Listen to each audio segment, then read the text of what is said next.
The Level 8 Digitalisation of Manufacturing Processes course is very much orientated towards learners who want to know more about manufacturing and want to do it at a level that might give them some depth so that they can progress towards other courses in level 9 and 10 in the future. The most interesting was the labs and just practical knowledge that are passed and to us, and meeting other people, meeting people from different backgrounds. It's definitely interesting to see different perspectives.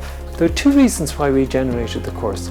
First of all, we feel that there's an opportunity now to embrace both the digital and the physical perspectives on manufacturing so that we can create much more efficient and flexible manufacturing processes. The second reason is that we feel that with the element of climate change and reduced carbon, we need to alter some of our manufacturing processes to reduce the industrial emissions that arises from them. The course is most suited for engineers or technicians who are actually working in manufacturing but want to know more about what they're doing and what's the likely trends and evolutions of the manufacturing system.